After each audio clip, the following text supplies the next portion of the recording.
participando activamente y pues para, por supuesto, ser muy equitativos y respetar el tiempo de aquellos que se conectaron de forma juiciosa, ¿vale? Entonces vamos a dar inicio. Yo les voy a compartir, como ya lo están viendo en mi pantalla.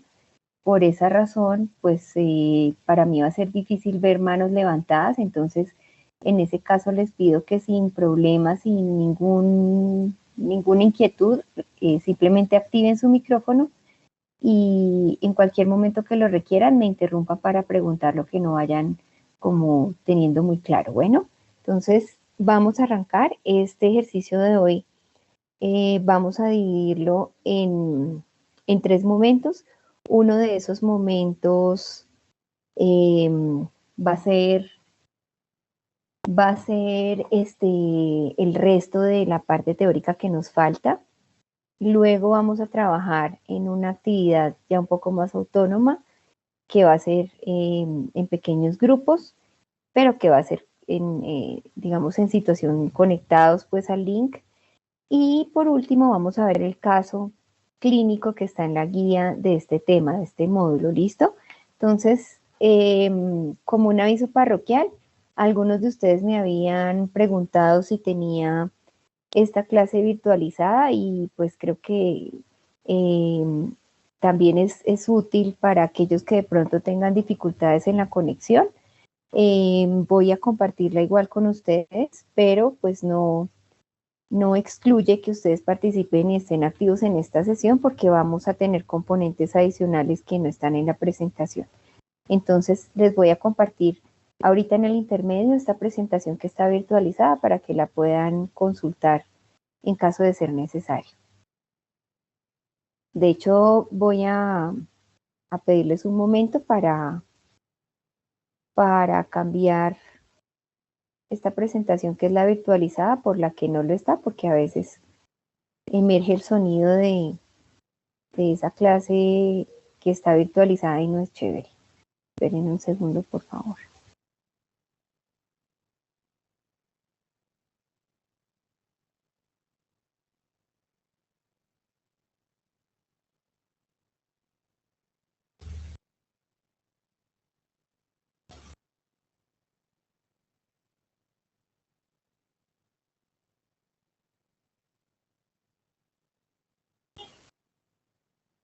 Bueno, muy bien, entonces esta sí no tiene audio. Entonces permítanme, vamos a donde nos quedamos el lunes.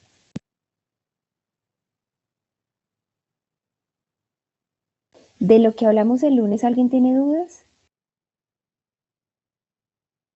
¿Alguien tiene alguna duda? Bueno, entonces vamos a seguir. Recuerdo que nos habíamos quedado en esta parte. ¿Me confirman, por favor, si esta fue la última diapositiva que vimos, que creo que fue la última? Sí, profe. Bueno, entonces vamos a empezar en este punto a hablar de EPOC como tal. Entonces yo les decía en la clase anterior que el EPOC es digamos, una enfermedad obstructiva crónica. El predominio es obstructivo, acuérdense del restrictivo y del obstructivo, sin embargo tiene pues algunos componentes restrictivos que ya veremos. Pero predominantemente esta es una situación obstructiva, tengan eso presente. De ahí pues su nombre de EPOC. Y el EPOC tiene normalmente 2 componentes grandes. El enfisema, que es la destrucción de la pared, donde yo les decía, se inflama esa pared, comienzan a morirse los neumocitos y se destruye la matriz extracelular. Entonces ahorita lo vamos a ver un poco con más detenimiento. Aquí en el enfisema entonces vamos a tener esos espacios que antes eran alveolos, donde se intercambiaba de forma eficiente oxígeno y CO2, vamos a tenerlos convertidos en unos espacios que se fusionan, que son mucho más grandes, pero que no pueden intercambiar. Y a esos espacios, a esas zonas comunes, se les llaman bullas. Esas bullas van a ser zonas donde se queda atrapado el aire. Y entonces esos pacientes, pues ustedes lo vamos a ver ahorita y ustedes ya lo veían como más o menos dibujada la vez pasada, va a estar muy asociado a esos esfuerzos expiratorios y a quedarse atrapando aire. El otro componente grande de los pacientes con EPOC es la bronquitis crónica. Y cuando uno habla de bronquitis crónica son esos procesos que duran al menos 6 meses y que usualmente después de que se instauran ya no se revierten. La bronquitis crónica ya no tiene cura. Entonces, digamos, es muy importante diferenciarla de bronquitis aguda, de bronconeumonía, de otros eventos que pueden ser obstructivos, pero que son agudos y que eventualmente se reponen, se reparan. Entonces, es importante tener esto en mente.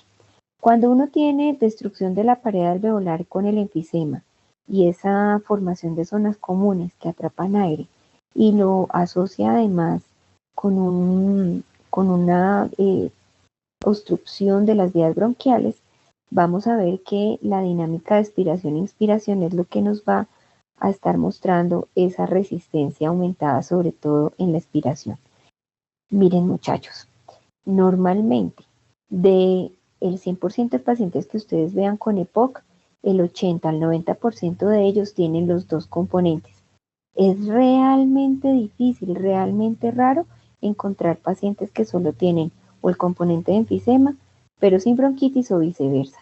Normalmente estas dos cosas están en simultáneo ocurriendo en el paciente.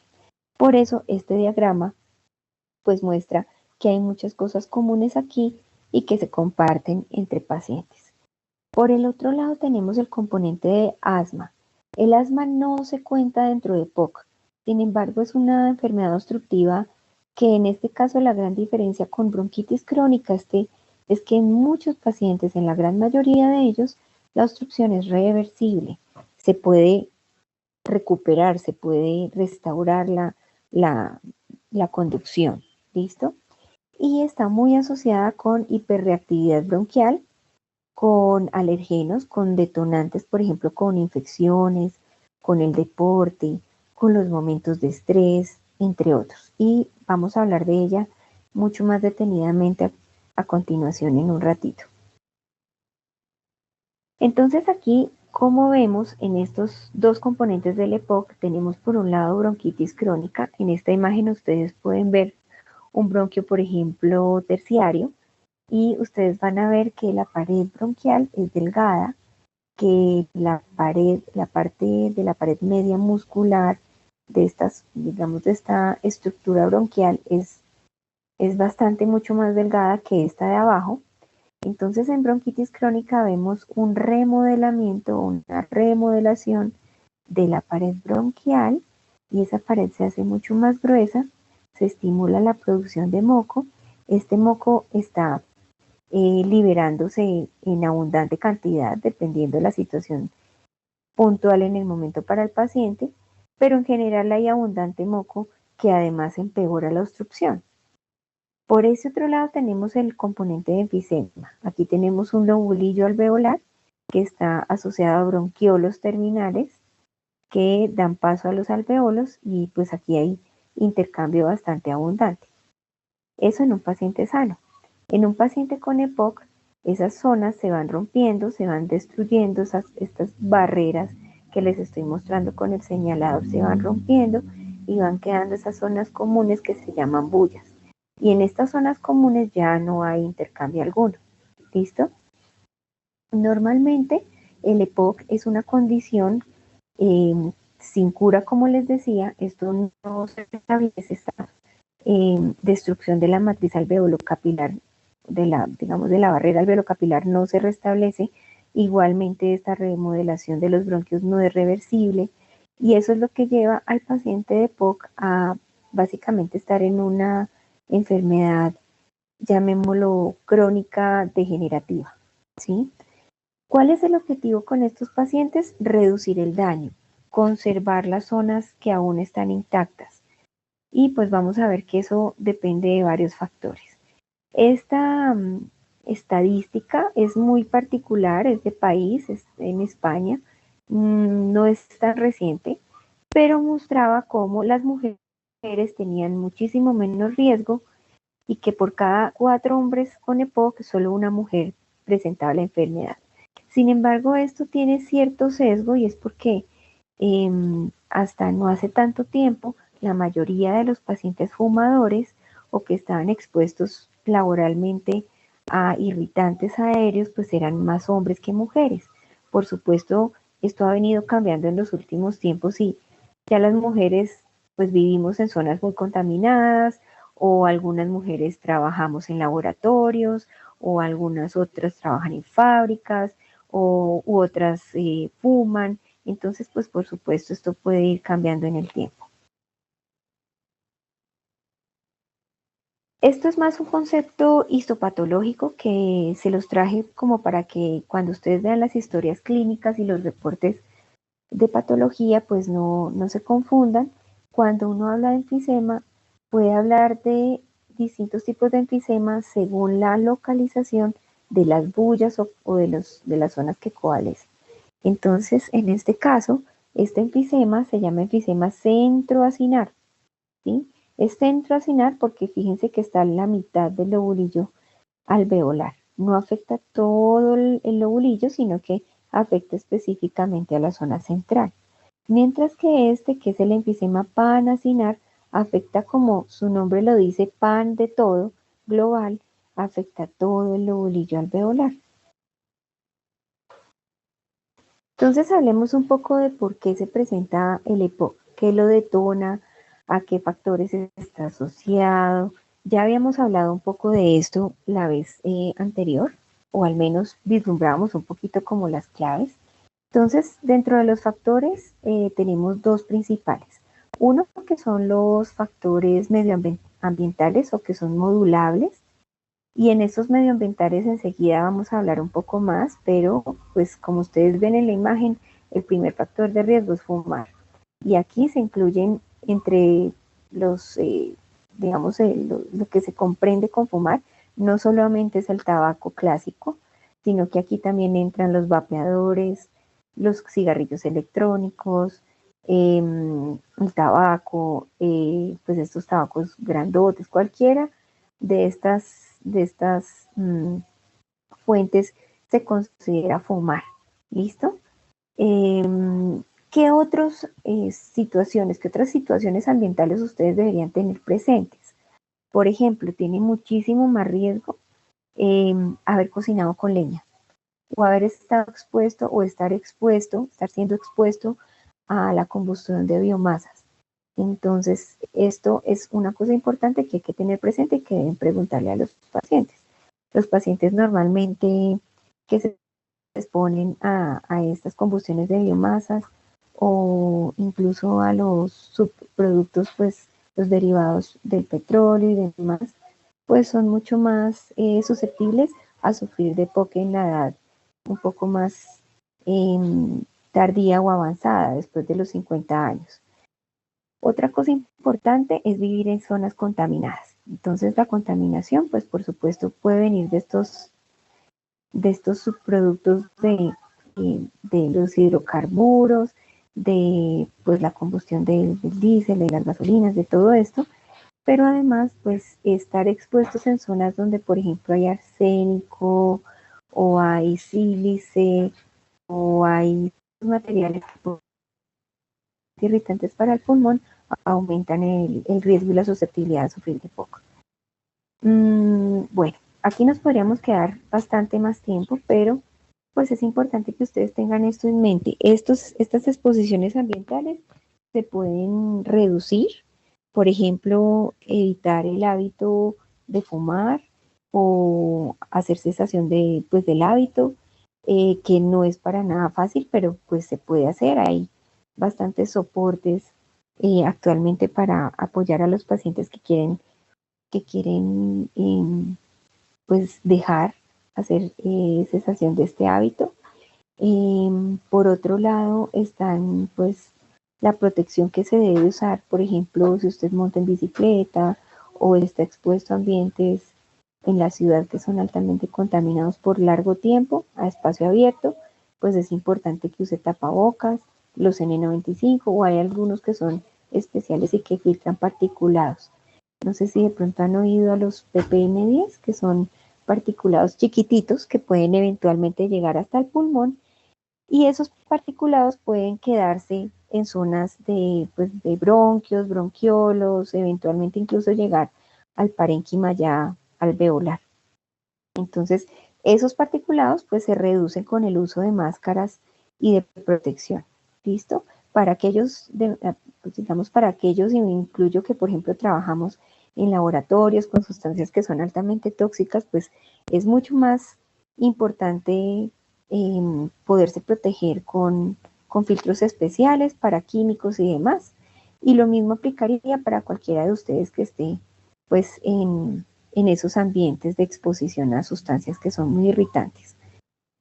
Quiero darles un ejemplo de cosas que en el día a día podrían eventualmente llegar a nuestros pulmones y generarnos inflamación. Una cosa que es muy, muy frecuente es que ustedes no sé si han visto que en los artículos nuevos, para evitar la humedad en el tránsito o la humedad en el almacenamiento, se les ponen unas bolsitas con sílice, que son como unas esferas cristalinas.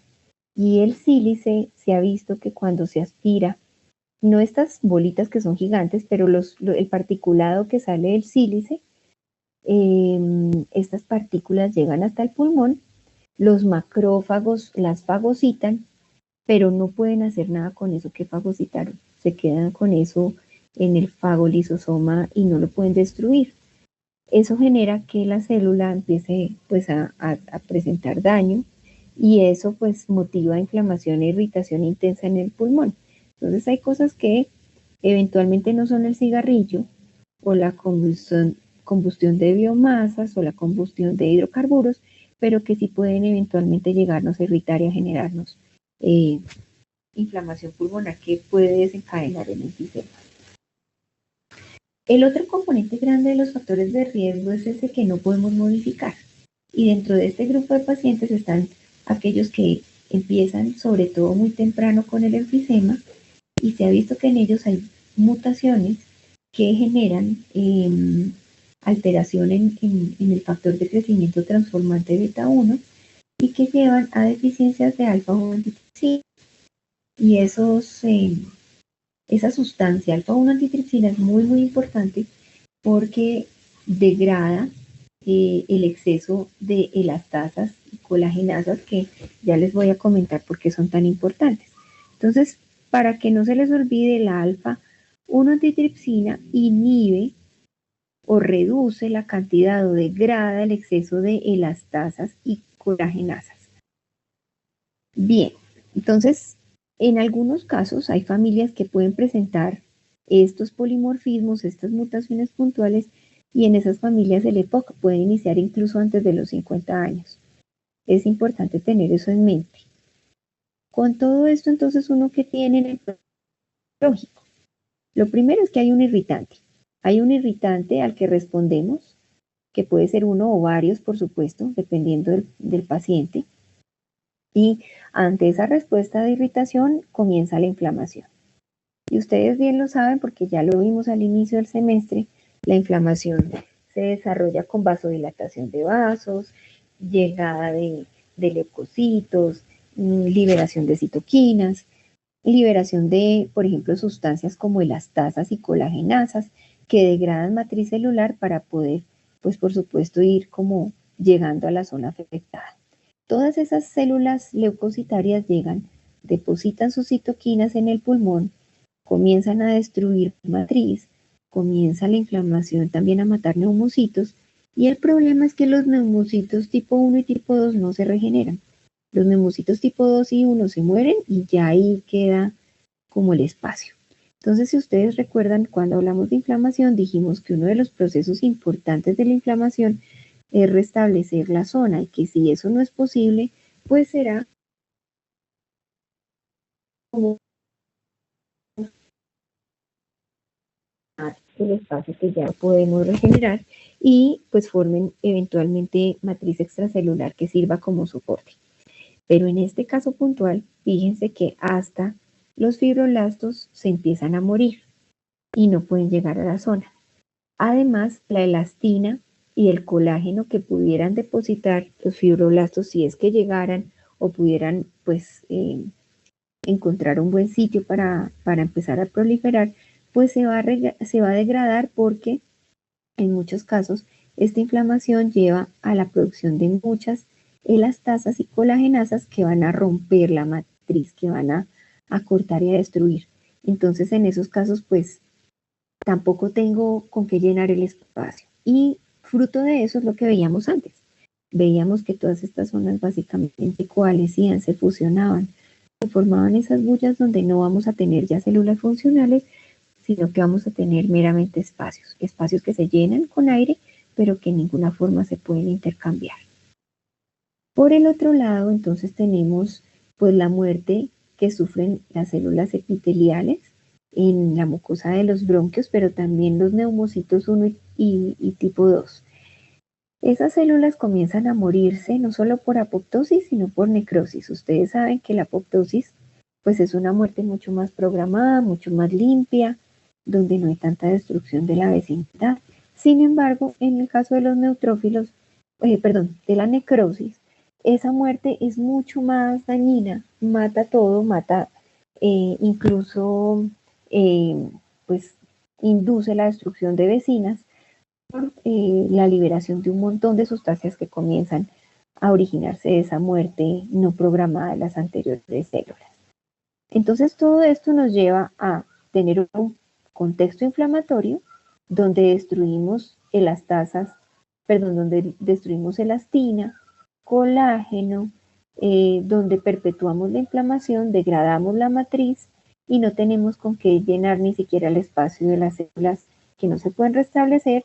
Por este otro lado vamos perdiendo células funcionales y por este otro lado también vemos que en la inflamación incluso se mueren las células del tejido conectivo que antes servirían como soporte. Entonces vemos que casi no hay fibroblastos porque ellos también se están muriendo. En este contexto global, pues es apenas entendible que haya una destrucción del parénquima alveolar y que conforme se va destruyendo ese parénquima se reduce el intercambio gaseoso. Bien, ¿hasta aquí hay dudas?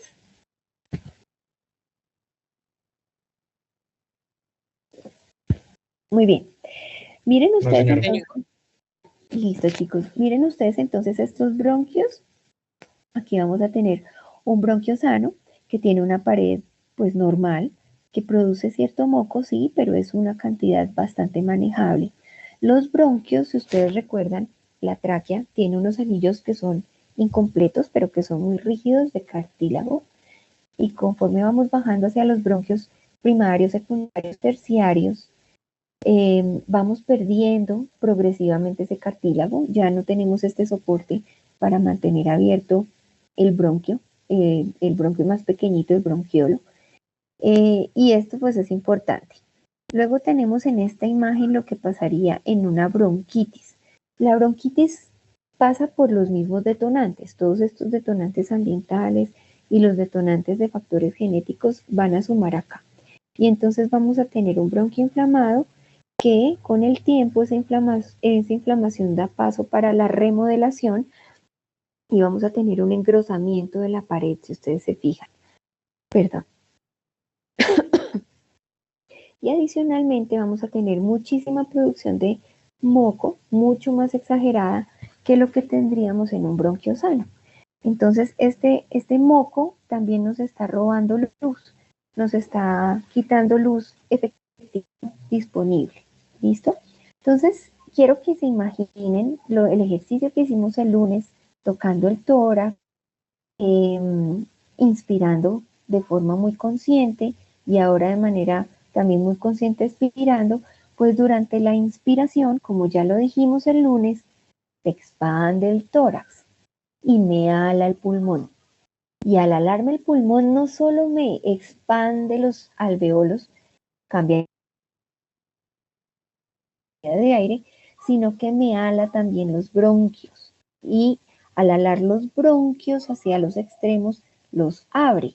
Es decir, que tendríamos algo un poco más abierto como esto, y eso permite que durante la inspiración el aire entre muy veloz, muy raudo, muy sin problemas, mucho problema durante la inspiración.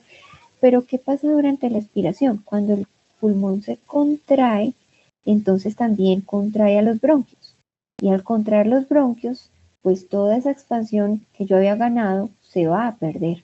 Y yo voy a tener esa luz muy chiquita y todo lo que haya quedado en los globulillos alveolares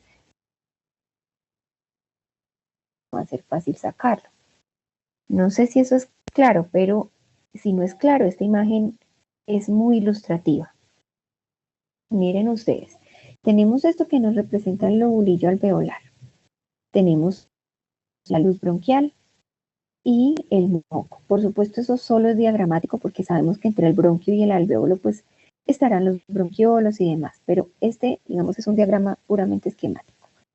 Entonces, si ustedes se fijan, toda esta es la luz del bronquio. En el paciente, durante la inspiración, aunque tenga moco y aunque esté remodelado, esa expansión mecánica hacia los lados, hacia los extremos, que hace todo el pulmón, pues también favorece al bronquio para que se expanda y permita una mayor entrada. Es decir, que durante la inspiración no hay mucho problema para ellos. El aire entra muy rápido, pero durante la expiración, cuando el pulmón retorna a su forma, tiende a colapsarse, tiende a aumentar la presión dentro del parénquima, también así la luz del bronquio. Y como tenemos moco y remodelación y una situación bastante obstructiva, pues se empeora durante la expiración y el aire que había introducido se queda básicamente dando vueltas y atrapado en esa zona. Miren esta imagen con atención. Si ya, digamos, lo tienen claro, es entonces lógico asociar que el paciente con EPOC y sobre todo con bronquitis crónica va a tener una menor reserva expiratoria, ¿vale? Va a tener menor reserva expiratoria, es decir, el volumen máximo que puede sacar durante una expiración va a ser menor, porque va a quedar atrapándose cantidades importantes de aire. ¿Listo? A diferencia del paciente sano, que pues no va a tener esta obstrucción durante la expiración. Si a esto le sumamos que, y me devuelvo un poco, tenemos enfisema, en una gran parte de esos pacientes no solo hay bronquitis, sino enfisema, como ya dijimos, pues durante la inspiración estas bullas se llenan de aire. Aquí no hay para nada intercambio. Aquí se ha perdido la matriz extracelular, es decir, que se ha perdido elastina y colágeno, que ustedes recuerdan que era la que nos marcaba la elasticidad. Entonces, si yo pierdo elasticidad y tengo más distensibilidad en estas zonas que están dañadas, pues voy a atrapar fácilmente aire que no puede retornar, porque recuerden que la elasticidad se pierde y el retroceso se pierde. Y si a eso le sumamos la obstrucción, pues todo empeora. Por eso esos pacientes los llaman atrapadores de aire y son pacientes que tienen sobre todo mucho esfuerzo expiratorio. ¿Eso es claro para todos hasta acá?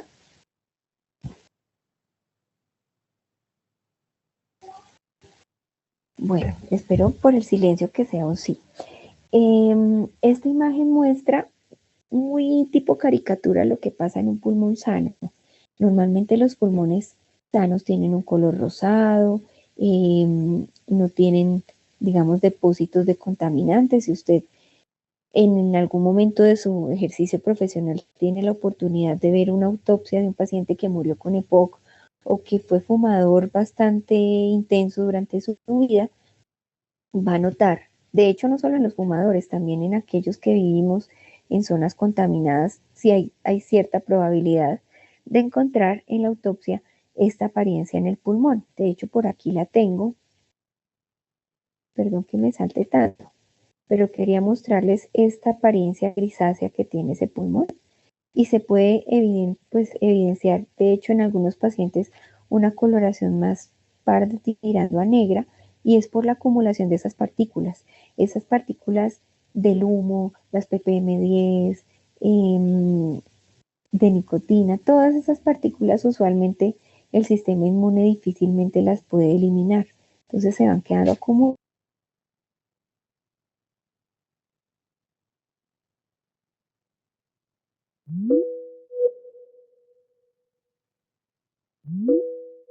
Diagnosticados y eso empeora muchísimo el desenlace de esos pacientes. El objetivo de ellos es mantener la mayor calidad de vida por el mayor tiempo posible, conservando la mayor cantidad de tejido funcional. Entonces, es prioridad para estos pacientes cesar el hábito de fumar, evitar la exposición a combustión de biomasa, todo lo que habíamos dicho ahorita, los derivados de los hidrocarburos, la contaminación, la exposición a otros irritantes, es muy importante poder evitarla, ¿vale? Bien, hasta aquí, ¿cómo vamos? ¿Hay alguna duda de EPOC? Bien, ¿tienen claro por qué es importante esta mutación de la alfa-1 antitripsina en aquellos pacientes que tienen una aparición rápida de EPOC en la vida? Sí, señora. ¿Quién me podría contar? Una pregunta. Señora, O sea, la alfa-1 antitripsina, lo que hace es que degrada excesos de elastasa y colagenasa. exacto. Y si te degrada la elastasa y colagenasa en últimas, ¿qué está haciendo? O sea, pero eso es en la parte fisiopatológica, ¿sí? Normalmente la alfa-1 antitripsina la tenemos todos nosotros. Es muy importante porque saca de contexto el exceso de elastasa y colágeno. Acuérdense que elastasa es lo que corta la elastina y colagenasa es lo que corta el colágeno. Entonces, si yo inhibo a las elastasas y las colagenasas, en últimas estoy protegiendo a la elastina y al colágeno, que hacen parte de la matriz. Entonces, el inhibir a las elastasas y colagenasas me mantiene en cierta forma la integridad de mi matriz, que es donde básicamente descansan los neumocitos tipo 1 y 2. Por eso es que esos pacientes que tienen mutada la alfa-1 antitripsina, que la producen poco o que no tienen, pues son pacientes que son muy susceptibles a tener enfisema, porque ahí en esa matriz de la barrera alveolo-capilar se destruye con altísima facilidad pues los elementos de matriz y terminamos pues teniendo daños. Por eso es que esos pacientes pueden desarrollar EPOC a muy temprana edad, antes de los 50. ¿Claro esto para todos? Profe, la verdad no entiendo esa parte de la antitripsina. O sea, en un estado normal, lo que hacen es que degradan a las elastasas y a las colagenasas, ¿sí? En un estado normal. Sí, exactamente. Pero cuando está la deficiencia, no lo van a hacer. Exactamente. Entonces, eso, no entiendo eso cómo genera la enfermedad, no comprendo esa parte. Bueno, ya te voy a explicar con una hojita. Espera que estoy buscando aquí mis elementos. Mi tablero de hoy. Profe, Señor, dime. según lo que yo entendí es que el alfa-1 antitripsina, bueno, pues reduce la producción de elastasa y de colagenasa, ¿cierto? Sí, Y al reducir esto lo que hace es proteger el tejido del parénquima pulmonar, o exacto. estoy confundido. No, estás bien. Se los voy a explicar con un dibujito. Hola. Bueno, entonces no sé si ven acá. Ay, está muy difícil. Imagínense, voy a pintarlo y se los voy explicando. Esta bolita que está aquí es la alfa-1 antitripsina. Ella se encarga de degradar la colagenasa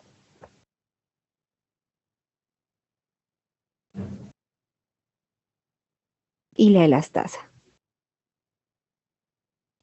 La colagenasa y la elastasa, ¿qué hacen? O sea, esta es la alfa-1 antitripsina.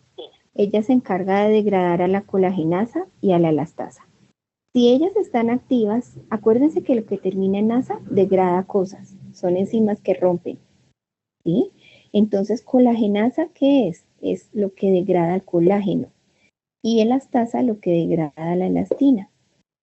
Si yo tengo exceso de estas señoras, si nadie las regula o las controla, pues yo voy a empezar con ellas a destruir los filamentos de colágeno y los de elastina.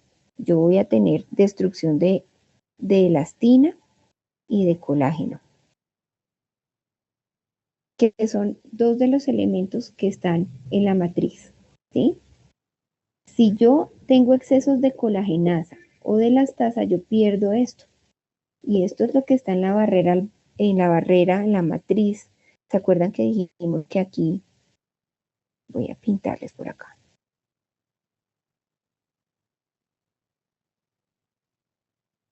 Imagínense que esta es mi barrera alveolo capilar, ¿sí?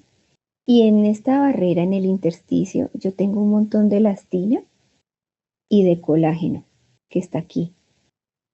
Si la colagenasa y la elastasa llegan en exceso, pues básicamente me rompen esto y yo ya no tengo matriz. ¿Quién regula que las colagenasas y las elastasas no se salgan de control? La alfa-1 antitripsina. ¿Listo? Es esa enzima la que me permite mantener a estas dos a raya.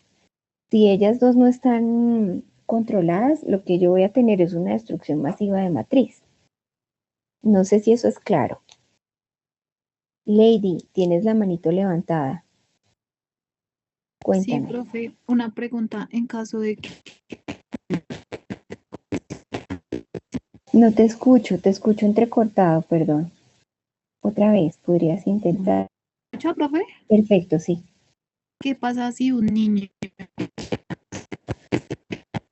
Otra vez, no sé si soy yo o todos me escuchan un poco entrecortado. Profe, todos, como que habla y se le va toda la... Bueno. Inténtalo de nuevo, Lady. De pronto muévete un poquito en tu área a ver si es la señal. ¿O será ¿Ya los me audífonos? escucha, profe? Sí, sí te escucho perfecto, dime. Si un niño nace con déficit... Se te va justo cuando me vas a preguntar. En el chat, escríbelo en el chat. Si un niño nace con... Escríbelo en el chat, Lady, que estoy atenta. Profe, yo tengo una pregunta. Señor, ¿quién me habla que no veo? Ah, Cristian. Señor, cuéntame. Creo que es casi como la misma que tiene Leili. Cuando una persona nace con la deficiencia de alfa-antitripsina, ¿puede producir una enfermedad desde su nacimiento o esa Es enfermedad raro. se va? Es raro que aparezca en la niñez. Pacientes con EPOC pediátricos es muy raro, muy raro, muy raro. Pero sí podría tener la deficiencia completa de alfa-1 antitripsina y eso generaría muchos daños a corto plazo, no solo en pulmón, sino en otros tejidos donde el colágeno y elastina son soporte. Pero es raro, es más bien raro, no he visto muchos casos ni he leído de muchos casos que se presenten en la infancia, pero sí como alrededor de los 30 de la tercera década, que uno no esperaría que una persona con 30 tenga poco, y empiezan a desarrollarlo muy temprano, antes de los 50, señor Dean. Profe, esto también podría producir neumonía, por ejemplo, lo que su merced nos acaba de decir, lo del déficit del alfa-1 antitripsina. No, no está tan relacionado con neumonía, porque en neumonía tú tienes una infección que puede ser típica, pues esos términos ya están empezando a entrar en desuso, pero típica aquella donde hay secreción en los alveolos, y atípica que es como en el intersticio. Eso podría empeorar al paciente, pero como tal la antitripsina, la deficiencia de antitripsina, podría ser que sea más vulnerable a complicaciones, pero no le generaría per se neumonía al paciente. Para eso tú necesitas pues un foco infeccioso y demás. Lo que sí es que esos pacientes pues pueden tener unas consecuencias o unos desenlaces peores en esos eventos de neumonía. No sé si eso les... Muchas gracias. Bueno, a ti, Cristian, no sé si les queda claro. Si hay alguno que todavía no lo haya comprendido bien, por favor, no duden en decirme en este momento. Yo les busco otra forma Profe, de que me entiendan. ¿Quién me habla? yo. porque no puedo escribir en la pantalla. Profe, ¿puedes repetir nuevamente, rápidamente, lo del dibujito? O sea, sí lo entendí, pero quiero anotarlo nuevamente. Qué pena contigo, Bueno, espérame un entonces segundo. no te preocupes, mira, y eso le sirve a todos para repasar. Entonces, tenemos alfa 1, bueno, perdón por la imagen, pero alfa 1 antitripsinógeno, vamos a decir que es este señor, y este señor inhibe o reduce las collagenasas y de las elastasas. Estas dos señoras, si están muy activas, si nadie las regula, van a destruir en exceso elastina y colágeno, que hacen parte integral de la matriz extracelular. Entonces, si tú dañas y degradas rápidamente matriz, en últimas vas a tener destrucción y ruptura de los alveolos, de la pared alveolo-capilar. Por eso es que los pacientes que tienen mutaciones de esto, por ejemplo, que son muy aceleradas de la matriz, porque no tienen quien les regule a estas dos señoras que son muy necias. ¿Sí? No sé si eso es claro para todos. Entonces, podríamos decir que ¿cómo se llaman esto? Los factores de riesgo, digamos, el hecho de fumar lo que está haciendo es inhibirnos la antitripsina y por eso se comienza a producir más la colagenasa y la otra que no me acuerdo cómo se llama. O sea, ¿es correcto decirlo así o no? Es que las colagenasas y las elastasas se producen siempre en pequeñas cantidades. El problema es que cuando estamos en inflamación, los leucocitos inflamatorios producen más de lo usual, colagenasas y elastasas. Entonces, en ese escenario, una persona como tú o como yo, que sí tiene alfa 1 antitripsina, que no tiene mutaciones raras del gen ni nada, que sí produce alfa 1 antitripsina, pues coge esas colagenasas y las rompe y las saca de circulación. Pero en un paciente que tiene deficiencias de eso, de alfa 1 antitripsina, cualquier inflamación que venga, con ambientales o con cualquier situación puntual, pues va a dejar desprovisto de quien inhiba. Y entonces, como no hay quien inhiba, pues vamos a tener colagenasas y elastasas haciendo fiestas ahí y nos van a destruir la matriz mucho más rápido. Ese es como el punto. ¿Sí es claro, chicos, para todos? Perfecto, gracias. No, a ti. Bueno, entonces, pasa.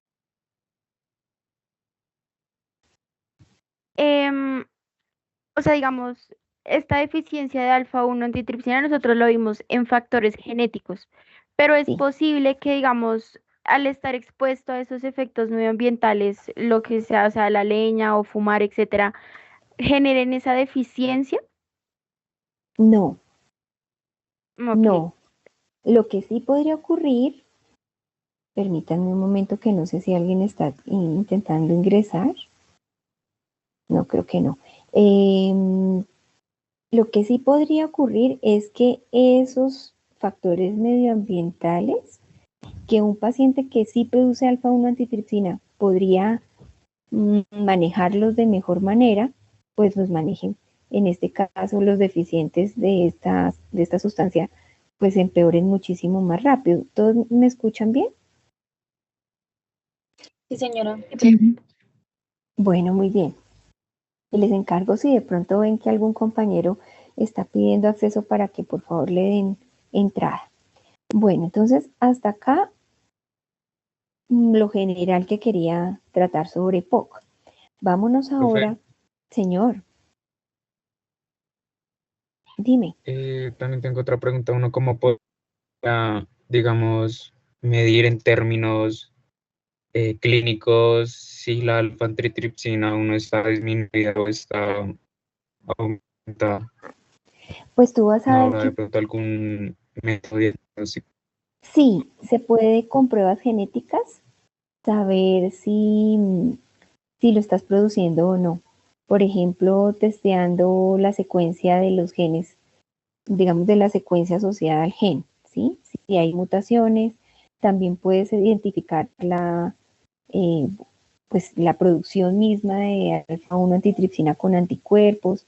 Entonces, sí hay formas de diagnosticar, no tanto clínicos, más bien de laboratorio más avanzado, pero en la clínica sí te debe hacer sospechar que tenga deficiencias de alfa-1 antitripsina aquellos pacientes que presenten a temprana edad alteraciones asociadas a EPOC. Yo no sé si ustedes han visto, pero hay pacientes que empiezan muy rápido y a veces son personas que nunca han fumado o que nunca han estado expuestos como a cosas muy ambientales, muy graves, pero por ejemplo si han sido fumadores de segunda mano, que es importante que eso también lo tengan presente.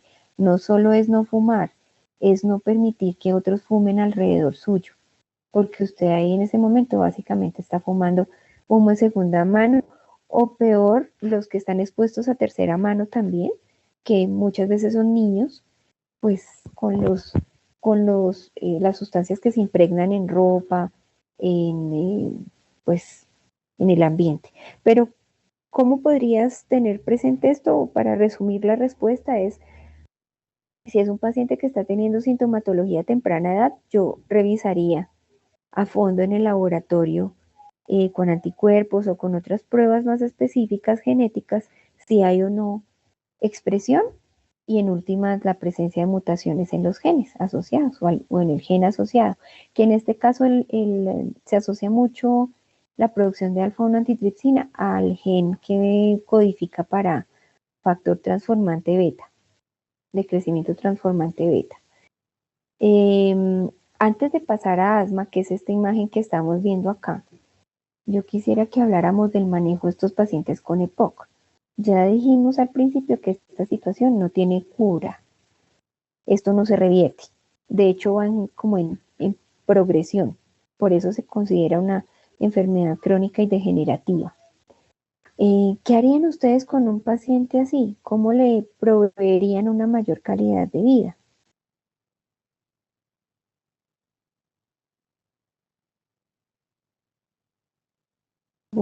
¿Dario? Profe, sería retirar.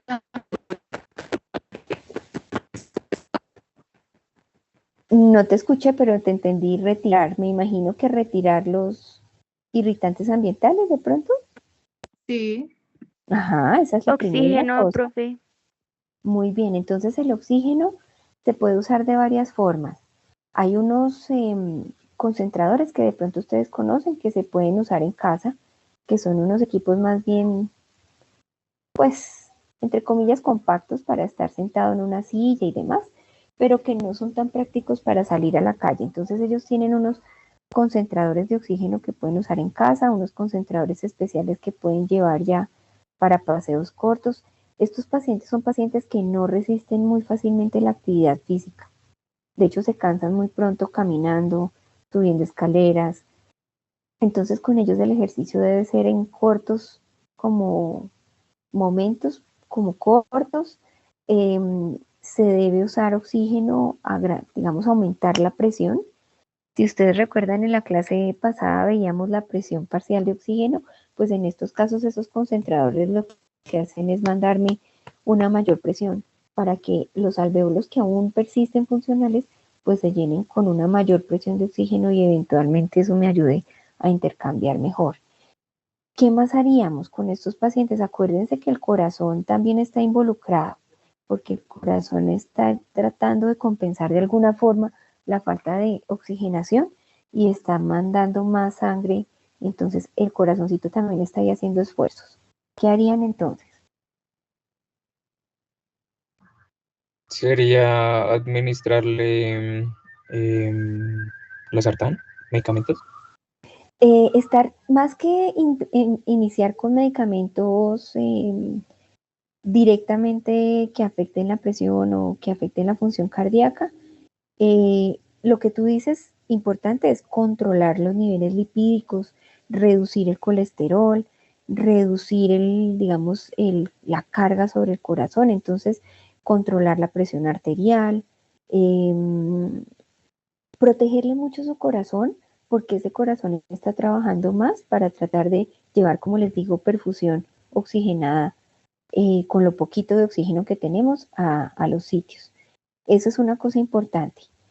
Importante también tener presente que no haya una sobrecarga para la presión arterial. Entonces, estar monitoreando muy bien eso, ¿sí? Que no haya pues, que tenga una buena función renal, que no se quede con extras de volemia que no debe, porque eso va a recargar al corazón. Todo eso mejora la calidad del paciente. Mantenerle, como ustedes decían, oxígeno, eso es vital. Entonces hay que tener concentradores. Estos concentradores pues se usan con cánula o con máscara, dependiendo del paciente. Aquí no Y se señora, dime. dilatadores, profe. Señora. Acá no se utilizan broncodilatadores con estos pacientes. Pues no sé, digamos, mi abuelito, él Sí. es pues un adulto mayor y él ahorita pues tiene su EPOC. Y a pesar de ser muy funcional y tener una saturación muy buena, a él siempre le dejan el bromuro de patropio, si no estoy mal. Eso es con lo que a él le dejan el EPOC. Él no requiere Exacto. oxígeno, tiene saturaciones muy buenas para ser un viejito pocoso, decimos nosotros, pero, pero pues él siempre utiliza su bromuro de patropio.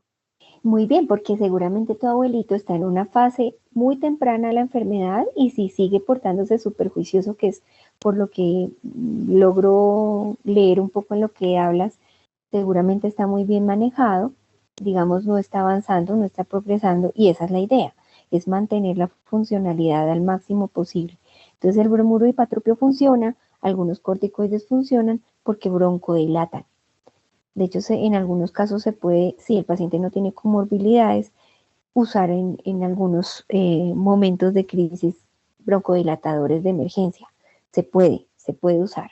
Y de hecho es muy útil porque broncodilatas y así le mejoras su situación, al menos bronquial. ¿Sabes si tiene algún nivel de enfisema?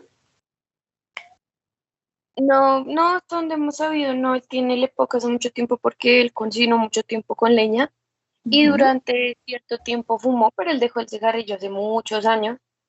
Pero digamos que pues en este momento hasta donde sabemos a nivel de sus pulmones, no, pero pues ya comenzó a presentar pues fallas cardíacas. Bueno, pues obviamente hay que ver cada caso en particular, porque no sabemos si tu abuelito tiene hipertensión o diabetes u otras situaciones que le detonen lo cardiovascular. Pero de todas formas hay que tener eso bastante controlado para proteger la parte pulmonar. El corazón y los pulmones van muy de la mano, junto con la parte renal. Entonces hay que conservar al máximo posible la función cardíaca para favorecer la llegada de oxígeno a los tejidos, ¿vale? Pero yo pienso que por lo que nos cuentas ha estado bastante bien manejado. Me imagino que neumología la acompaña y mientras esté bastante funcional, eso habla bien de su progreso. Sin embargo, tienen que tener, como te decía y les decía a tus compañeros, el EPOC nunca va a irse, siempre va a vivir con él. El asunto, y ustedes yo creo que son bastante expertos en esto, es enseñarle al paciente que la enfermedad en estos casos donde no se va, pues hace parte de la vida y que uno tiene que aprender a vivir con la mayor calidad de vida, cuidarse en lo que mejor pueda y, y pues no pelear contra la enfermedad, más bien progresar y ayudar como en todo lo médico para que se pueda manejar bien. Porque esa es una situación también bastante fuerte para ellos cuando los diagnostican. Y más si no es pues como en el caso que nos comenta su compañera del abuelito, que ya es grande y demás, sino que por ejemplo es un diagnóstico temprano. Yo alguna vez conocí una paciente que no llega a los 50, tendrá unos, digo yo, unos 43 más o menos, y ella nunca fumó, nunca estuvo cocinando con leña, pero sí fue fumadora de segunda mano, le diagnosticaron EPOC muy temprano y pues esto condujo a que tuviera depresión y bueno, entonces ustedes son más expertos que nadie en el acompañamiento integral del paciente. Estén muy atentos a todas las cosas que podrían surgir para que la calidad de vida del paciente pues esté en la mejor posición posible, ¿vale? ¿Tienen dudas hasta acá, chicos? Bueno, si no tienen dudas, son las 2:59. Vamos a dar un intermedio y vamos a reiniciar exactamente a las 2:10, ¿de acuerdo? Entonces les sugiero que se estiren, que vayan por agüita, que hagan lo que requieran y volvamos entonces a las 3:10, ¿vale? Vale, profe. Vale, profe.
Dime. Profe, Mm, no, No, no te estoy escuchando. Te escucho cuando dices profe, ya después no te oigo. ¿Me escuchas? Inténtalo, inténtalo de nuevo. ¿Los demás me profe, oyen? Señora. ¿ya me escucha? Sí, perfecto. Cuéntame. Es que en la lectura aparecía la escala de Gold que hablaba sobre el FEP de la persona. Ujú. ¿Y cuál es tu pregunta? ¿Cómo Oh, no. Ahí te según dejo lo de que oír. ya me escucha? Sí. Mm, mm, Otra vez, porque no. Hola. ¿Soy yo o es su compañera? ¿Ya me No, escuchas, profe, como profe? que es Ah, ok.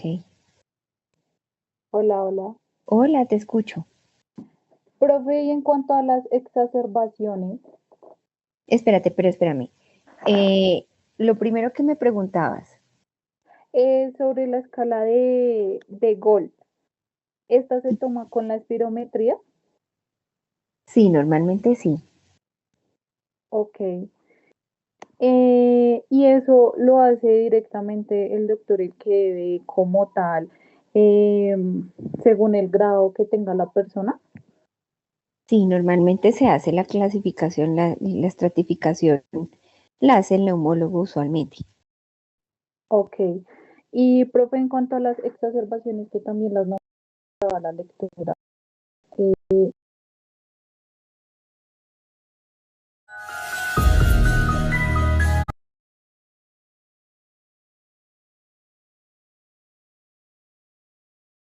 Aunque los pacientes normalmente tienen un estado como obstructivo y demás, hay algunos detonantes que pueden hacer que empeoren aún más. Entonces, digamos, esos momentos donde tienen estos detonantes que pueden ser emocionales, que pueden ser ambientales, que pueden tener que ver con comorbilidades, normalmente les generan muchísima tos, la saturación se cae, es una reagudización de su situación. Entonces ahí es donde cabe en algunos pacientes el uso de ciertos inhaladores de rescate y demás. Ok, profe. Y otra pregunta que tengo. No, Su tranquila, merced dime. nos decía que en cuanto, bueno, que si era genético, se veía afectada como tal la antitripsina. Y Sí. si es a exposiciones medioambientales que se podría haber afectado en este paciente. Es que van a estar las dos interactuando entre sí. Tú en muchos casos no vas a tener solamente los elementos genéticos, sino que a eso se le va a sumar esto. Entonces, aquellos pacientes que tienen deficiencias, si tú los pones en un ambiente con cigarrillo, con combustión de biomasas, con todos estos irritantes ambientales que mencionábamos, pues va a ser muchísimo más acelerado el daño, la evolución va a ser más grave y las consecuencias sí. Y pues la pérdida de funcionalidad va a ser más rápida. Pero normalmente vas a tener a los dos. Ojo, no todos los pacientes con EPOC tienen deficiencias de esto. Muchos simplemente han estado expuestos por tanto tiempo y por una altísima intensidad de estos irritantes que per se, por sí solitos, ya producen EPOC. Pero claro, los que tienen situaciones genéticas, se les van a sumar estas ambientales, no van por lado y lado separados, sino que eso se suma. Es un efecto aditivo, ¿vale? Ok, profe, y es que yo vi en un video que Ajá. decía que cuando el paciente tenía una bronquitis obstructiva crónica, era una persona que era obesa y se veía rosada, y el otro era enfisema que se veía cianótico y está desnutrido. ¿Todavía se aplica esto? No, eso no es tan, no se casen con esas ideas de que en el caso de un obeso va a tener bronquitis, en el caso de una persona flaca va a tener enfisema, no. Pues, porque es que en muchos pacientes se combinan las dos cosas, vas a tener los dos elementos, vas a tener el componente de enfisema y el componente obstructivo. Entonces, si te pones como ya la preconcepción de que va a estar obeso el de bronquitis y delgado el de enfisema, eso no es tan verdadero. Y con respecto a que estén rosados, eso dependerá de la situación puntual de cada paciente, pero en muchos casos se ven rosados porque hay, digamos, hay respuestas, la respiración es tan forzada que esta zona, pues como del cuello, las fascias, se ven como cuando tú haces ejercicios, es tan trabajoso, tan de alto esfuerzo que comienzan a verse enrojecimientos, como, sí, como eritema facial y demás por el esfuerzo respiratorio que tiene. Lo que sí pueden ver es lo típico que uno puede ver en estos pacientes, y me voy a ir para acá, es esta situación que se llama tórax en tonel. El diámetro torácico aumenta porque esos pacientes que tienen enfisema y bronquitis normalmente comienzan a ser muy distensibles, muy poco elásticos los pulmones, pero además a ser obstructivos durante la expiración, entonces se quedan atrapando de forma crónica aire, y cuando tú mides el diámetro, pues ese diámetro se te ha ensanchado. Por eso a los pacientes como característica se les suma el tener lo que llamamos tórax en tonel o ser atrapadores de aire, ¿listo? Entonces se miden acá unos diámetros, el diámetro transversal y el diámetro AP, y eso nos va a dar como unas relaciones. Por ejemplo, aquí el diámetro transversal es este que ustedes ven aquí, y el diámetro AP es este largo que está acá, y normalmente debería ser la relación 1 a 2. Pero en este tonal de tórax en tonel está la AP más o menos en 2, mientras que la transversal está en 1, y eso nos da una relación inversa.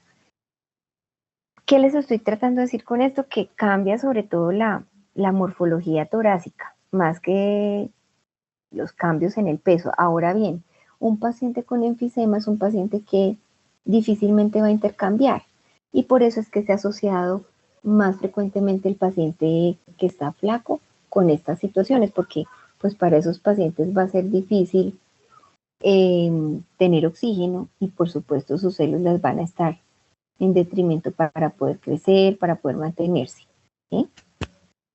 No sé si eso aclara un poco tu duda. Sí, profe, muchas gracias. A ti por preguntar. Bueno, entonces hablemos ahora un poco de esta situación que es uno de los temas importantes, que es asma. El asma no solo aplica para adultos, de hecho en niños es una problemática importante en el área pediátrica. El asma es una situación principalmente obstructiva.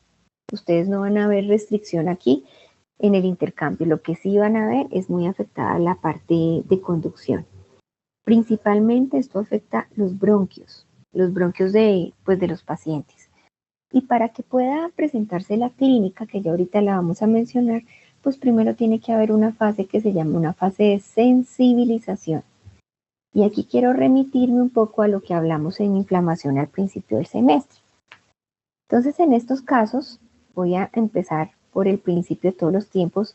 Este paciente inhaló, imagínense ustedes el polen o algo en un perfume o algo en el ambiente, muy frecuentemente el epitelio de las mascotas, el pelo, el epitelio de los gatos, de los perros, algo en el ambiente, inhaló. Ese algo en el ambiente, que puede ser cualquiera de esas cosas, es leído para el resto del mundo como inocuo, como inofensivo, como normal, pero para este paciente estas partículas van a entrar por la mucosa van a encontrarse con células que pueden fagocitarlos, que en este caso será pues una célula, por ejemplo, como la célula dendrítica, como un neutrófilo, como cualquier célula tipo leucocito en esta zona. Ese leucocito, que es presentador, va a procesar eso que se fagocitó, en este caso la partícula, la va a presentar. ¿Se acuerdan ustedes que hablábamos del complejo mayor de histocompatibilidad clase 1 y 2? Pues aquí va a estar el clase 2 y se lo vamos a presentar en los ganglios cercanos de la zona, se lo vamos a presentar a linfocitos. Esos linfocitos son linfocitos T de tetero, T, CD4. Y esos linfocitos, acuérdense que uno le va presentando, pues si uno es una célula dendrítica, uno le va presentando a muchas células linfocíticas, a muchos linfocitos vírgenes, hasta que con tan buena suerte, pues para las células, pero tan mala para el paciente, que un linfocito detecta eso, responde a eso, es altamente afín y se activa.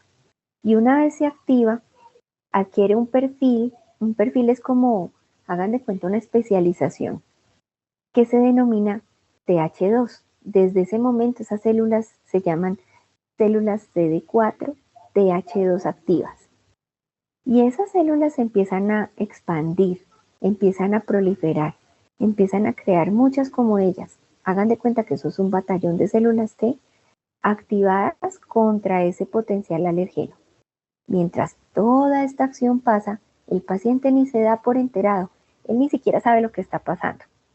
Bien, estas células CD4-TH2 producen muchas citoquinas, entre esas interleuquina 4, pero también producen interleuquina 3, 13, 9, 5, solo por darles algunos ejemplos. Y eso es todo un perfil alérgico. Cuando ustedes vean elevaciones de esas interleuquinas, piensen en alergias. Bien, esas interleuquinas me sirven para varias cosas. Entre esas, para activar linfocitos B. Los linfocitos B, una vez se activan ante este potencial alergeno y son muy específicas activándose contra esto, pues empiezan a producir grandes cantidades de anticuerpos. Y esos anticuerpos son del tipo IgE. Los anticuerpos IgE pueden irse a mucosas, y estamos, imagínense ustedes, pensando en la mucosa de esos bronquios, y llegan y se asocian con estos que son mastocitos. Y los mastocitos tienen unos receptores que se llaman receptores Fc. Esos receptores Fc se anclan a los anticuerpos específicos que estos ya los mencionamos, que son los IgE. Entonces, estos IgE básicamente tapizan a los mastocitos. Y hasta ese momento ya tenemos no solo un batallón de estos señores, de estos otros señores produciendo anticuerpos, sino que tenemos un batallón de mastocitos dispuestos sobre mucosas. La mayoría de estos pacientes con asma tienen muchos mastocitos en mucosa respiratoria, pero ojo con esto. Y aquí quiero hacer una pausa. Ojo con esto. Los mastocitos en personas con susceptibilidad alérgica pueden estar en muchos lugares, no solo en lo respiratorio. Yo no sé si ustedes se han fijado, pero muchos pacientes que tienen asma atópica o alérgica también desarrollan dermatitis alérgicas. También desarrollan en algunos casos alergias a alimentos. Entonces son pacientes que tienen un perfil alérgico. Y en ese perfil pues hay un montón de mastocitos en muchos lugares que están anclados a IgE. Hasta este punto, y si solo miramos a este punto, esto ha sido una fase de sensibilización donde muchas cosas han pasado, pero el paciente clínicamente quizás ni siquiera se haya enterado. Esa se llama la fase de sensibilización, ¿vale? Bien. ¿Qué pasa entonces cuando ese paciente en una semana, en un mes, en un año, qué sé yo, en algún tiempo determinado, vuelve a exponerse al mismo alergeno? Este alergeno llega y como ya tenemos mastocitos preparados, preelaborados ahí con sus anticuerpos IgE tapizaditos, pues esto rápidamente agarra, atrapa a los alergenos y como respuesta a esa unión alergeno, anticuerpo, mastocito, se liberan del mastocito grandes cantidades de histamina. Estos punticos de acá son histamina. La histamina tiene unos efectos proinflamatorios muy importantes. A nivel pulmonar, ¿qué van a hacer? Van a broncoconstreñir. Fíjense ustedes, la histamina va a broncoconstreñir. Y además va a vasodilatar. Y cuando yo vasodilato, como redistribuyo el flujo hasta estas zonas, pues yo voy a favorecer también la producción de moco. Entonces hay abundante moco, broncoconstricción, liberación de histamina, que además atrae otras células como eosinófilos y basófilos, neutrófilos también, y entonces comenzamos a tener una respuesta inflamatoria aguda, de carácter agudo, ¿vale? Por supuesto, aquí también hay otros mediadores inflamatorios, por ejemplo, prostaglandinas, pero sobre todo leucotrienos, que van a estar involucrados. Interleuquina 5, 4, 3, 13, 9, todas esas van a estar ahí involucradas. ¿Esto es claro para todos? Bueno, entonces, ¿qué le pasa a un paciente con asma? Voy a saltar un poquito esto. Esta es la fase de sensibilización que ya les acabo yo de explicar.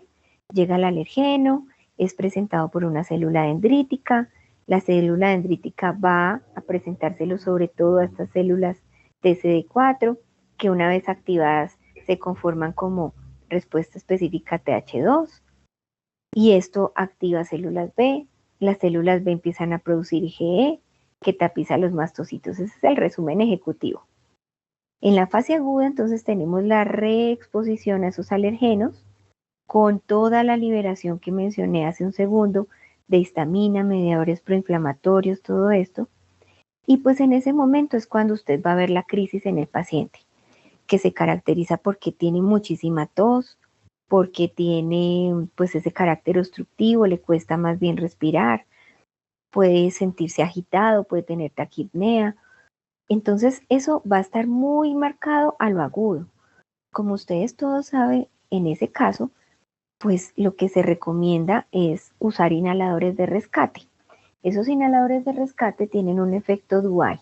Normalmente estamos hablando, bueno, ya su compañera cuando nos hablaba de su abuelito hablaba de bromuro y patropio, pero ustedes también saben que tenemos una buena cantidad de posibilidades que son simpático-miméticas, por ejemplo el salbutamol, el formaterol, solo por mencionar algunos, y esos son de efecto agudo, son de rescate, y se llaman de rescate porque tienen el efecto simpático.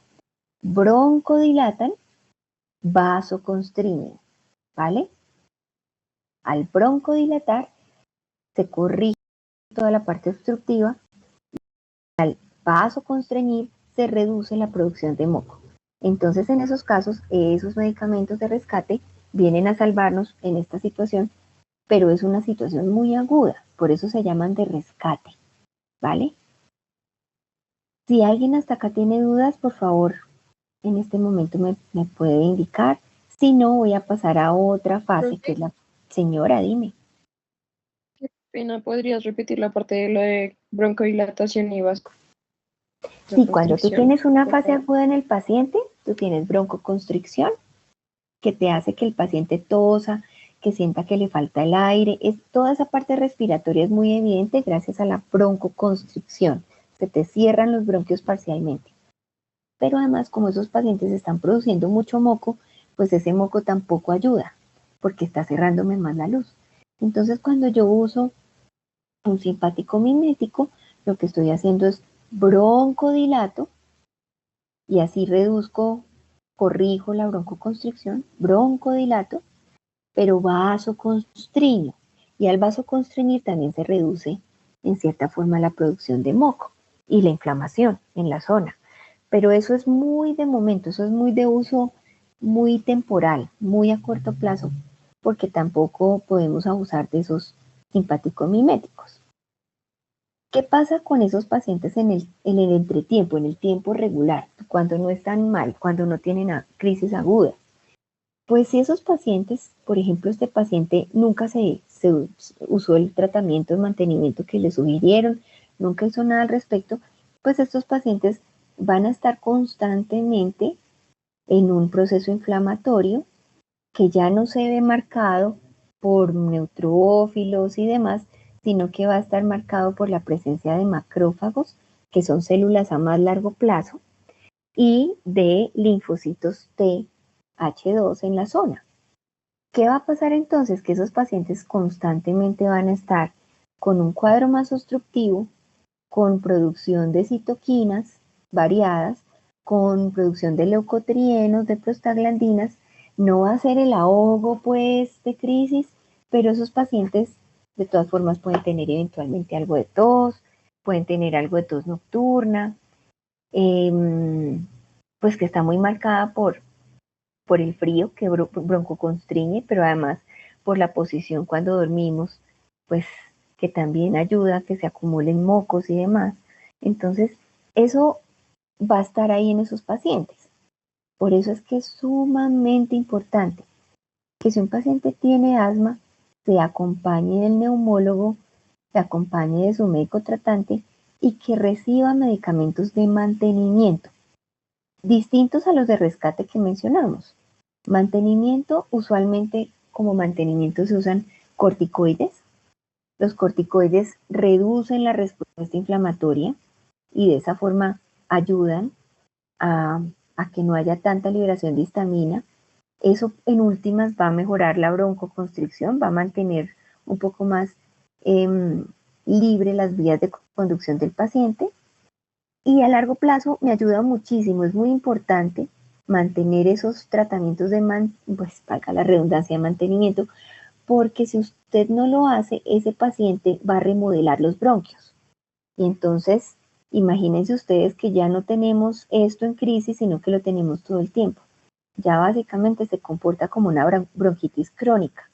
Por eso el paciente con asma siempre, así esté bien, así no tenga crisis hace mucho tiempo, debe acompañarse del neumólogo y debe usar pues, tratamientos de mantenimiento para impedir que haya remodelación bronquial.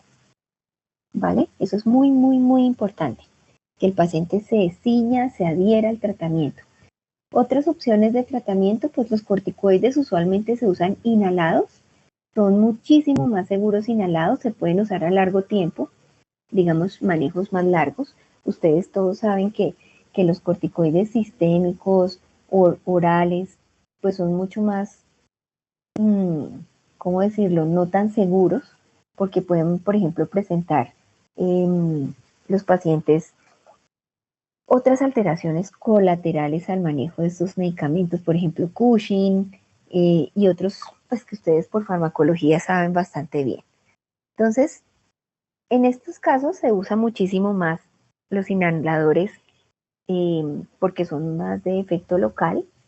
En pediatría son bastante seguros, no, digamos que los corticoides en la mayoría de los pacientes cuando son orales pues pueden llevar a reducción en el crecimiento pondoestatural, pero en los niños cuando se usan corticoides inhalados, esos efectos pondoestaturales son menores, el riesgo también es menor y como les decía yo, se puede usar a largo plazo.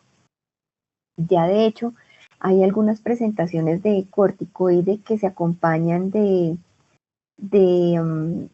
simpaticomiméticos en bajas dosis y eso pues también se puede usar en algunos casos como mantenimiento. Entonces, por ejemplo, tenemos budesonida, que es el corticosteroide, sumado con formaterol, que pues estaba pues actualmente siendo usado pues en algunos pacientes.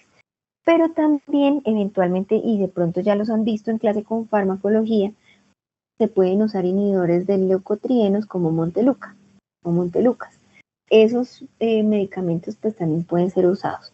En último caso y como conclusión, yo no me puedo dar el lujo de dejar a este paciente sin nada en los momentos donde no hay síntomas, porque lo que puede estar pasando aquí es que silenciosamente está desarrollándose una inflamación crónica que termina en remodelación y en obstrucción. Y por el otro lado, yo necesito mantener medicamentos de rescate, no usándolos constantemente, como les digo, porque pues no está bien usarlos todo el tiempo, a menos que sea a dosis muy bajitas y en correlación con otros que son más de manejo, pero pues tenerlos disponibles y educar al paciente para que los sepa usar en casos de crisis. Bien, antes de pasar a cualquier otro tema, quisiera referirme a las causas del asma, porque esto es una situación de carácter en la mayoría de los pacientes alérgico. ¿Qué podría estar causando el asma? Hay muchas posibles teorías, todavía no está tan clara la causa o que sea una única causa, más bien es multifactorial. Y entre esas posibles causas, pues se rescatan los factores de riesgo mayores y menores. Entonces, en los factores, por ejemplo, mayores, está ser hijo de o tener un grado de consanguinidad de primer grado con alguien que tenga asma atópica. Ese es un factor mayor. Haber crecido o estar en ambientes a corta edad que son fumadores, ambientes donde hay humo de cigarrillo o donde hay muchísima contaminación también, o haber estado expuesto al humo de la combustión de biomasa. Entonces, en esos casos, pues el riesgo es mayor. Dentro de los riesgos menores está ser hijo de una persona con rinitis alérgica o atópica diagnosticada. Ojo, porque hay mucha gente que dice que tiene rinitis, pero no se ha hecho pruebas. Entonces es muy útil poderse hacer pruebas y realmente saber si uno sí tiene ese perfil alérgico o no. Tener dermatopatías alérgicas o alergia a alimentos también son factores de riesgo, porque como les decía yo, muchas veces el perfil alérgico se repite en muchos contextos, no solo en el respiratorio. Entonces, eso hay que evaluarlo. Esos pacientes que han estado expuestos a irritantes ambientales o que tienen una genética de base, pues tendrán un mayor riesgo de desarrollarlo. Pero también se ha asociado en algunos pacientes infecciones tempranas, sobre todo con el virus sincitial. Ese virus sincitial en infecciones antes del primer año de vida se asocia también con hiperreactividad bronquial, con aquellos pacientes que tras las infecciones desarrollan estas toses crónicas o estas crisis respiratorias muy marcadas. Esto es muy frecuente en niños. Entonces se ha asociado sincitial con mayor riesgo de asma cuando la infección es temprana. No quiere decir, chicos, no quiere decir que si usted tiene un niño con sincitial, pues ese niño sí o sí va a tener asma. No, pero eso se suma como un factor de riesgo, ¿vale? Y hay otra teoría y es la respuesta inmune, que fíjense ustedes que acuérdense que la respuesta es ante un alergeno, que para el resto del mundo es inofensivo, pero para el paciente es totalmente enemigo. Entonces se ha pensado que tiene que ver la baja exposición temprana a alergenos, a cosas en el ambiente, en fin, hay una teoría que se llama el niño limpio y el niño sucio. De pronto ustedes ya la han oído. Y esa teoría dice que cuando los niños se sobreprotegen, que no se dejan, no se les permite jugar, no se les permite ensuciarse, no se les permite salir al aire libre, en fin, no se les permite exponerse a lo normal, pues el sistema inmune termina respondiendo de forma exagerada ante cosas que no debería responder. Entonces, esa es una posible teoría, o más bien una hipótesis que se ha mantenido muchos años. Hay contradictorios a esa hipótesis, pero todavía sigue siendo una posibilidad, ¿vale? Bien, hasta aquí cómo van. ¿Es claro para todos?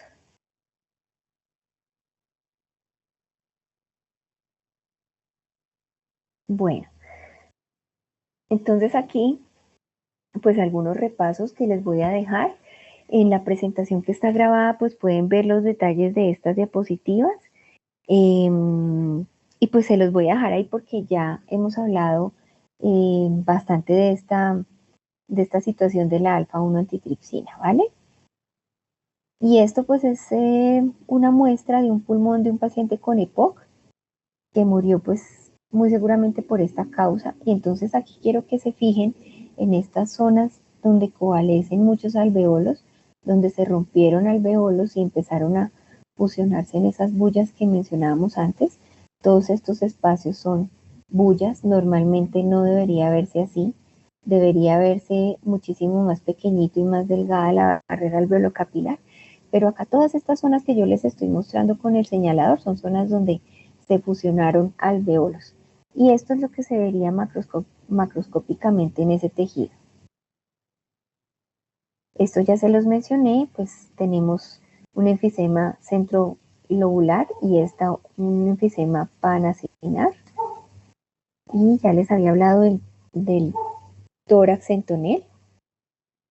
Fíjense la estructura de esto, pues tenemos aquí muy seguramente remodelación bronquial y tenemos esta coloración del pulmón que nos muestra ese particulado que va quedándose allí. Bien, y antes de nuestra segunda parte grande, que es una tarea que ustedes van a hacer por grupos, pueden eventualmente hacerla por grupos pequeñitos, y es una tarea para compartir, no me la tienen que entregar, pero es para compartir, y voy a pedirle a algunos pacientes, algunos de ustedes chicos, aleatoriamente que la respondan. Pues quiero hablarles de esto, que es una enfermedad que, si bien no es tan frecuente, es importante que la conozcan, y es la fibrosis quística. No sé si alguien me confirma si de pronto la han visto antes en otras materias. ¿La han visto antes? Sí, profesor, escuchado. Vale. ¿La tienen clara? ¿Es claro para ustedes? Bueno, si de pronto alguien tiene dudas, un repaso muy rápido de fibrosis quística. Este es un problema genético de base genética puramente, y ocurre que hay una mutación. Esta mutación es recesiva.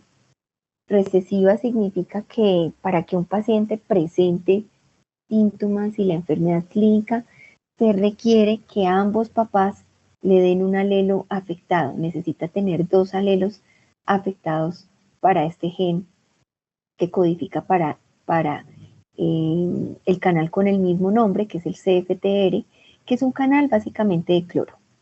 Entonces, como estos pacientes tienen mutación en CFTR, su canal de cloro no funciona, no permite el paso de cloro, y al no permitir el paso de cloro, tampoco va con el sodio y agua. Entonces, sobre todo esto es muy crítico en la parte respiratoria, porque el moco de estos pacientes es muy viscoso, es absolutamente denso, espeso, no se, no se mueve fácilmente. Es un moco que se queda muy, muy estático, y si ustedes se fijan, esto pues complica la situación porque reduce el movimiento mucociliar normal. Acuérdense que lo mucociliar nos protege mucho de potenciales patógenos, particulados, cosas que no nos deben llegar hasta los pulmones. Entonces estos pacientes tienen un moco espeso que hace que el aparato mucociliar no se mueva, que los patógenos colonicen mucho más fácil, y en últimas que comience a haber inflamación repetida, crónica, constante, y que tengan estas infecciones graves por bacterias a repetición. Entonces, una de las muchas causas potenciales de complicación en estos pacientes se debe en gran medida a las infecciones respiratorias que pueden tener, ¿vale? Y en esos casos, pues puede haber un patrón de inflamación, puede haber algo de obstrucción, y puede haber también algo de restricción por la inflamación misma y las infecciones pues múltiples que sufren. Lo único no es lo respiratorio, porque estos pacientes también hacen pancreatitis, porque el jugo pancreático es muy espeso, hacen infecciones gastrointestinales, tienen problemas de piel, tienen problemas glandulares, en fin, tienen una importante cantidad de situaciones que les complica su vida, y de hecho, aunque ya ha mejorado con los años la sobrevivencia y la calidad de vida de estos pacientes, pues digamos, la expectativa de vida no supera los 40, 45 años en estos pacientes, ¿vale? Bien, Profe, una pregunta. señora, dime. Su merced nos dice que en la fibrosis quística la persona va a producir menor sodio y agua y por eso pues el moco es muy viscoso, ¿verdad? Pues la parte más importante ni siquiera es el sodio, es el cloro. No, no sale cloro, no se mueve cloro fácil. Y acuérdate que el cloruro de sodio van, pues el cloro y el sodio van muy de la mano. Entonces, si no sale cloro, tampoco va a salir agua a formar el moco. Vas a tener un moco muy espeso, que casi no tiene ni cloro, muy poquito sodio y casi nada de agua. Profe, entonces estas personas, ¿por qué tienen tanta diaforesis? Tienen tanta, no te escuché esa última parte, ¿tienen tanta qué? Sudan mucho, diaforesis. Realmente no sudan tanto. No sudan tanto porque es que tienen dificultades en la excreción de cloro.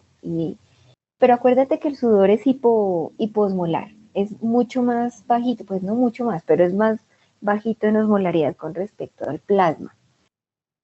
De hecho, todas sus secreciones, perdón, tomo agua que me estoy ahogando, discúlpenme un segundo. Sus secreciones en general son muy espesas y eso incluye todo, desde el sudor hasta el moco gastrointestinal y el moco respiratorio. Ok, profe. Bueno, chicos, no sé si tienen dudas hasta acá. Lo que resta de la presentación, pues ya, digamos, la trabajamos y ahora viene esta tarea que van a hacer ustedes en un tiempo de la clase. Entonces, quiero que por favor revisen, ya sea por grupitos de 3 o de 4, pueden eventualmente, pues, charlar ya por su WhatsApp o por otras rutas, no se desconecten por favor de la clase, pero la idea es que trabajen esto que es el distrés respiratorio agudo del adulto. Ustedes van a tener su contraparte en los niños, que eso lo van a trabajar hacia el final con el profe Javier, pero yo quiero que ustedes por favor revisen de qué se trata el estrés o distrés respiratorio agudo del adulto, en qué casos lo pueden encontrar. Entonces, más o menos cómo es, qué pasa allí. Esta imagen ayuda bastante para que puedan responder su pregunta, qué es, cómo pasa y en qué contextos podrían esperarlo. ¿Listo?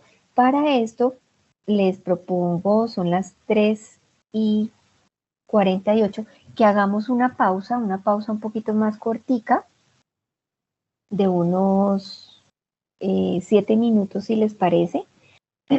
Y después ustedes van a tener unos 20 minutos para responder. Entonces, en total, ya les digo en qué momento nos volvemos a encontrar. Estoy haciendo aquí mis cálculos rápidos.